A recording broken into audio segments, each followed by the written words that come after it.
Hello everyone, রিভাইভে আমরা থেকে চলে আসলাম। আজকে আমাদের 15তম দিন, 29 দিন লাইফস্টাইল হ্যাক্সের 15তম দিনে আজকে আমরা শিখবো হচ্ছে ওয়াটার থেরাপি। আমরা যে পানিটা খাই সেটা হচ্ছে আমরা ম্যাক্সিমাম সময়ে ভুল সিস্টেমে খাই। তো আমাদেরকে প্রথমে পানি খাওয়াটা ঠিক করতে হবে। পানি খাওয়াটা কীভাবে ঠিক করবেন? সকালবেলা ঘুম থেকে উঠেই আমরা সাধারণত পানি খেয়ে থাকি। সেই পানিটা একটু ওয়ার্ম খাবেন, মানে হচ্ছে একটু গরম পানির সাথে একটু ঠান্ডা পানি মিশিয়ে তারপরে খাবেন। ফ্রিজ থেকে ডাইরেক্ট পানি খাবেন না।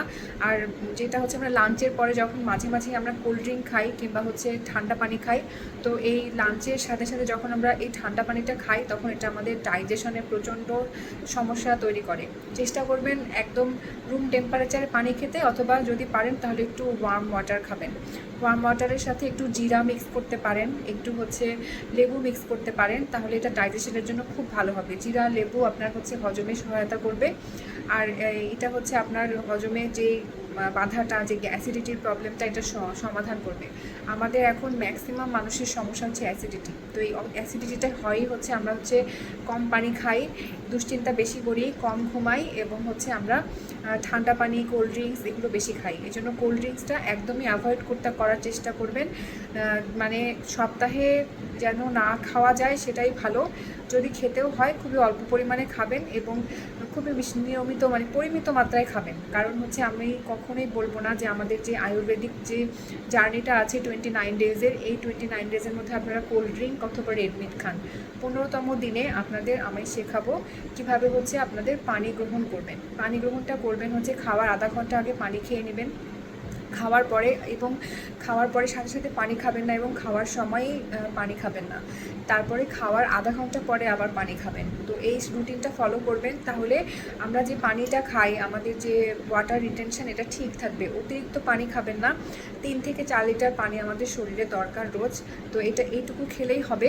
অতিরিক্ত পানি আমাদের মানে ইউরিন প্রেশারটা বাড়াবে, কিডনিতে প্রেশার দিবে। এই জন্য আপনারা অতিরিক্ত পানি পান থেকে অ্যাভয়েড করবেন।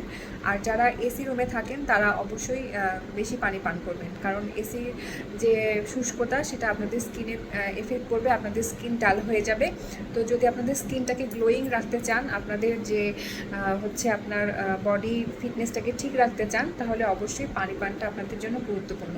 কারণ আমাদের শরীরের 80 ভাগ না, ঠিক 90 ভাগই হচ্ছে পানি। তো এই পানি যদি আমরা পান না করি ঠিক মতো, তাহলে আমাদের বডির কোনো ফাংশনই কাজ করবে না, ভিটামিন অ্যাবজর্পশন ঠিক মতো হবে না।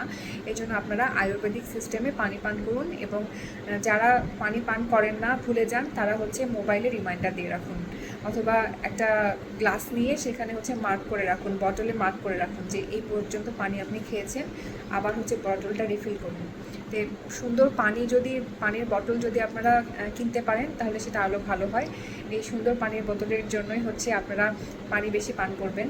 তো আপনারা যখন সুন্দর সুন্দর বটল কিনবেন পানি খাওয়ার জন্য, তখন এটা অটোমেটিক আপনাদের কাছে একটা অ্যাট্রাকশনের জিনিস হবে, পানি খেতে বেশি ইচ্ছা করবে। সেজন্য সুন্দর মগ এবং সুন্দর বটল কিনতে পারেন।